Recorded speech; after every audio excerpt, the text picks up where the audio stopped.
Estamos de volta com Família na Real, hoje falando sobre extrajudicialização de divórcios. Quer ver algum tema aqui no programa, tirar dúvidas sobre o direito de família?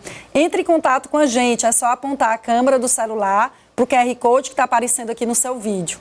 Bom, no bloco anterior vocês viram o quanto pode ser simples e rápida a realização do divórcio extrajudicial, inclusive podendo ser realizado de qualquer cartório, como aquele mais próximo da sua casa, ou com o tabelião ou a tabeliã de sua preferência.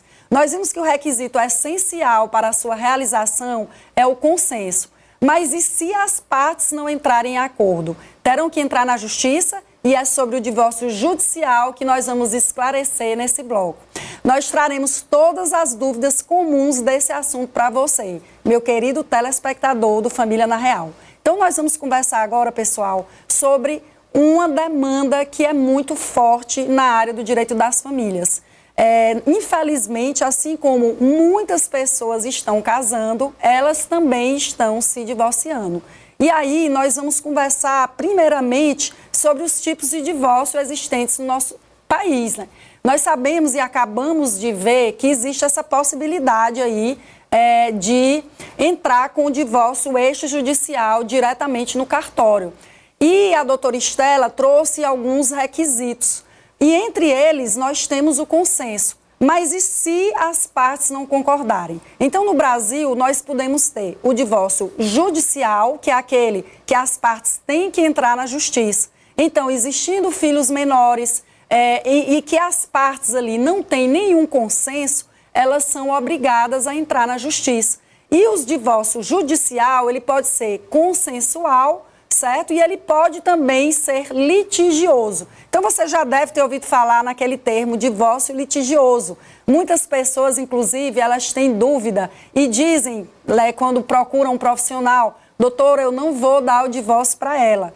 Todavia, isso não existe mais. Com a Constituição Federal de 88, o divórcio é um direito potestativo. Então, quem vai determinar ali o divórcio é o juiz. Então, se você tiver em consenso com a outra parte, você poderá perfeitamente realizar um acordo, seja na defensoria, onde nós temos um núcleo especializado para fazer acordo, seja no próprio escritório de advocacia, com os advogados ou com um advogado que vai servir também para ambas as partes. Então, nós temos o divórcio judicial, que pode ser litigioso ou consensual. E o extrajudicial, que é esse que vocês viram com a doutora Estela, diretamente no cartório.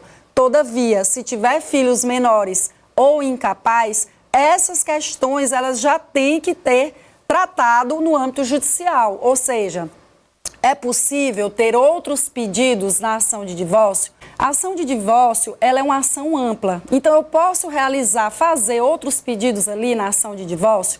Bem, a ação de divórcio, se tiver filhos menores, você pode pedir, regulamentar, e é importantíssimo porque muitas vezes aquele casal, ele termina um relacionamento de uma forma não amigável, ele não tem sequer um diálogo respeitoso. E é super importante regulamentar as questões de guarda e de direito de convivência daquele que não tem a custódia física da criança.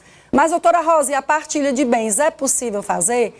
Também é possível fazer. Então, tanto no âmbito judicial como no âmbito extrajudicial, como a gente viu, é possível fazer a partilha de bens. E eu posso também deixar para fazer a partilha de bens num outro momento, eu posso realizar o divórcio e fazer a partilha de bens um ano depois, 6 meses depois, eu também posso. Então, como vocês viram, é bastante flexível essa questão dos pedidos dentro da ação de divórcio. Se eu optar em judicializar o processo de divórcio, é importante que você já deixe tudo isso acertado ali na sua petição com o profissional que você procurar. Então, a questão da guarda vai ser compartilhada? Vai ser uma guarda unilateral? Como é que vai ficar a questão do pagamento da pensão alimentícia? Então, quer dizer, doutora Rosa, que eu posso também regulamentar o pagamento da pensão alimentícia dentro da ação de divórcio? Posso sim.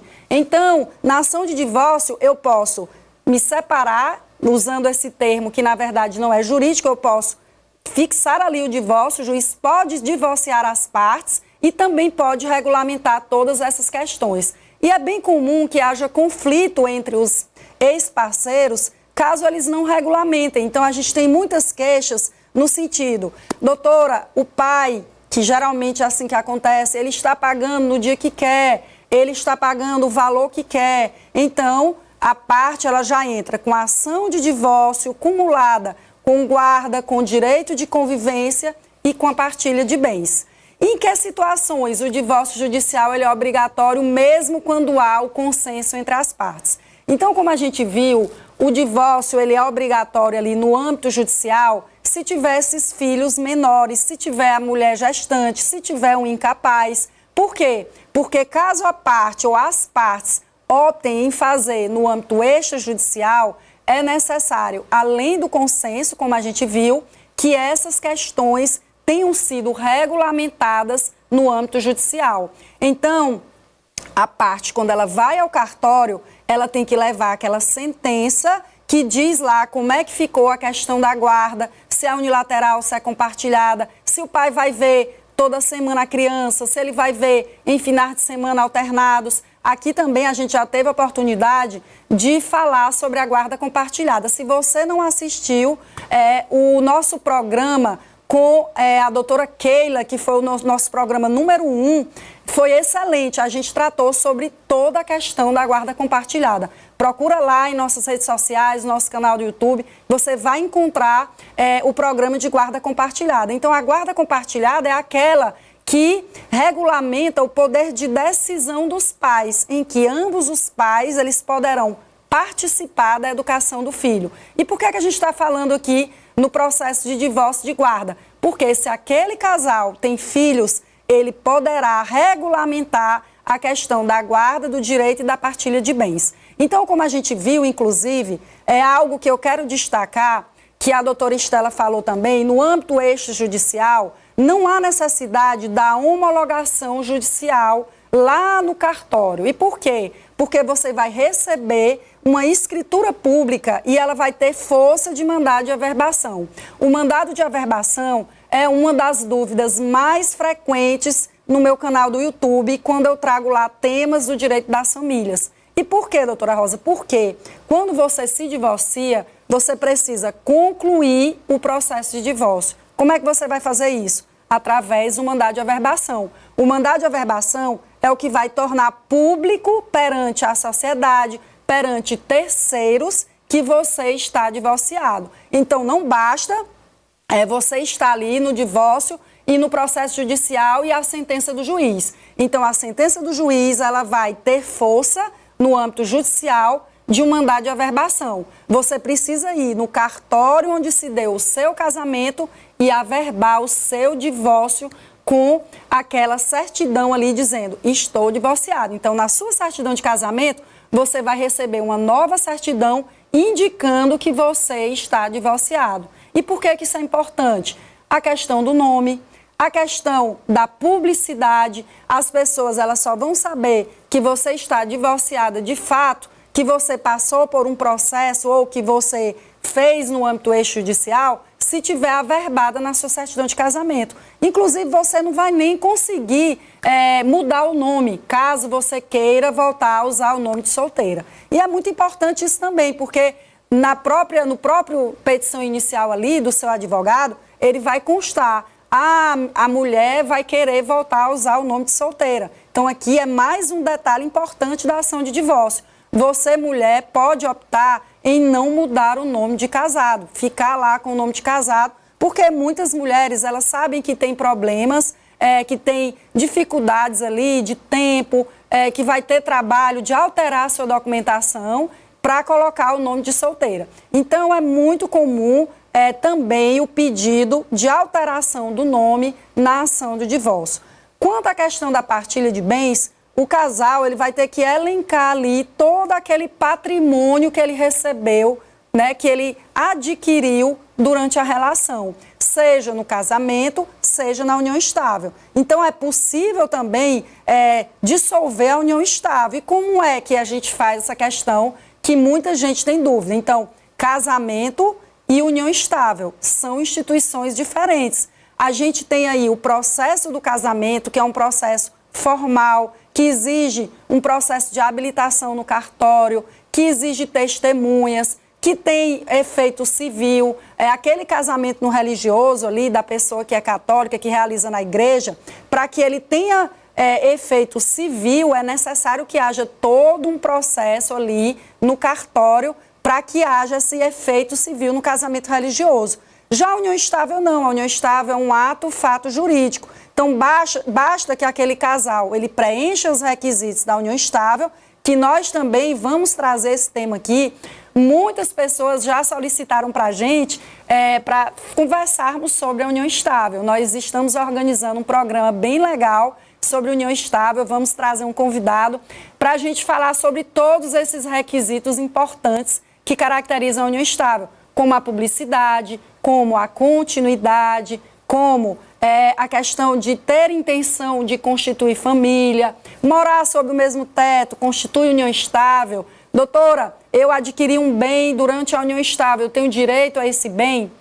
Então, são muitas dúvidas. Eu tenho um filho, significa que eu vivo em união estável? Então, a gente também quer logo trazer um programa que fale sobre a união estável. Então, em relação ao divórcio, que se trata do casamento, o que vai ali nortear a partilha de bens é o tipo de regime escolhido. Então, quando você silencia na sua certidão de casamento que você não tem um regime de bens, o que será aplicado é o regime de comunhão parcial. E o regime de comunhão parcial de bens, certamente você já ouviu falar, meu telespectador, que comunhão parcial é tudo que você recebe ali, adquire durante a relação, tem que ser partilhado.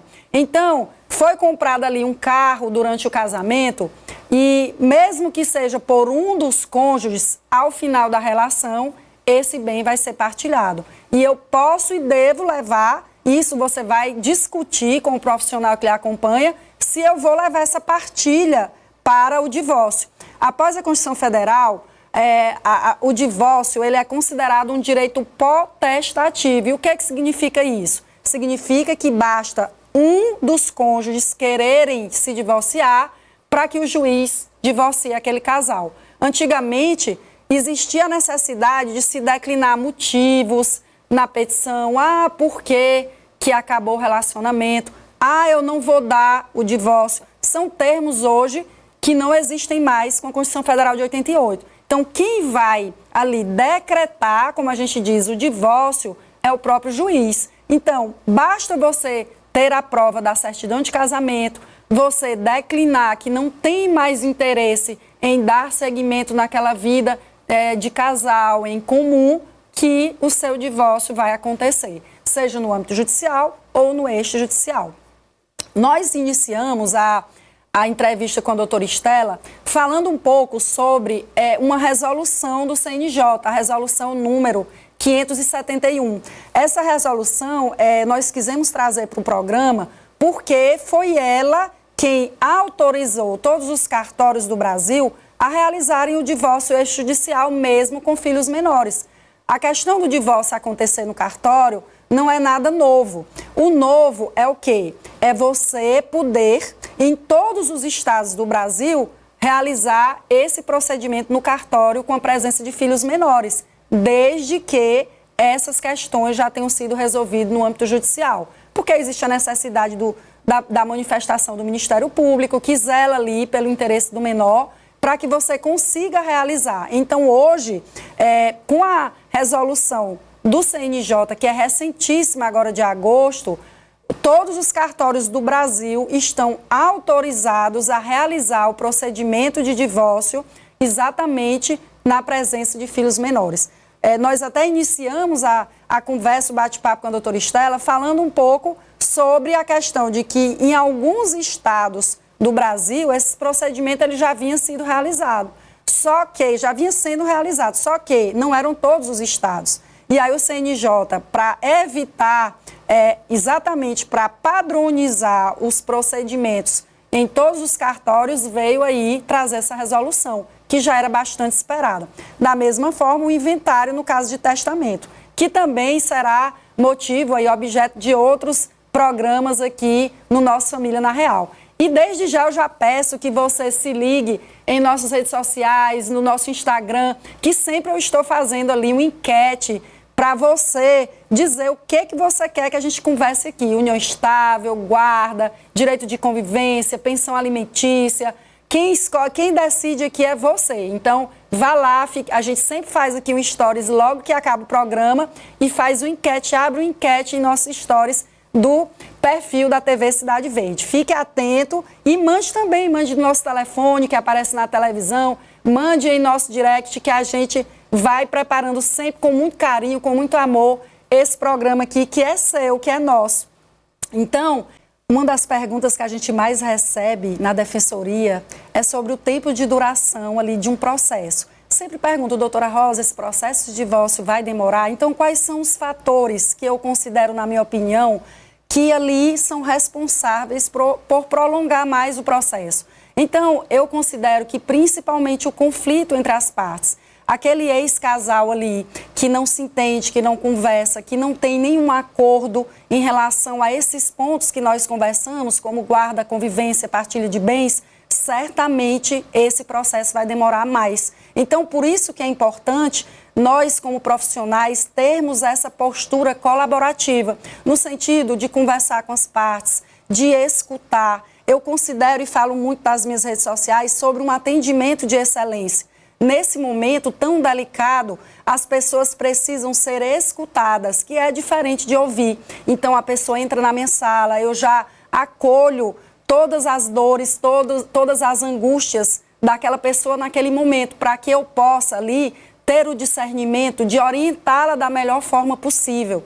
Então, essa postura do profissional também é super importante. Uma outra questão que também atrapalha muito é a questão da documentação. Muitas vezes as partes, elas não têm a documentação necessária para que o processo ande com mais agilidade, vamos dizer assim. A questão do documento dos bens, muitas pessoas não registram o imóvel quando compram, é um imóvel decorrente de invasão, é um carro que ele vende e não transfere para o seu nome ou para o nome do comprador. Então, todas essas questões, elas vão retardando o andamento do processo. E, claro, a estrutura da justiça, que também muitas vezes colabora para essa morosidade. Então, um dos benefícios que nós vimos ali para o divórcio extrajudicial é exatamente a questão da celeridade. Doutora Estela falou que em 5 dias, se toda a documentação no cartório tiver ok, o processo é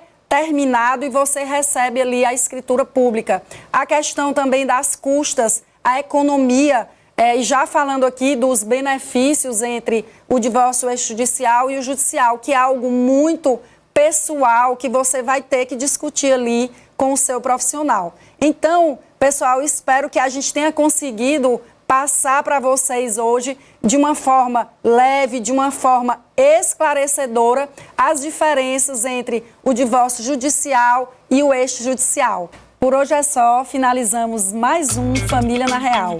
Muito obrigada pela escuta e paciência. E lembre-se, no coração de cada família existe uma história a ser contada. Cuide bem das suas relações.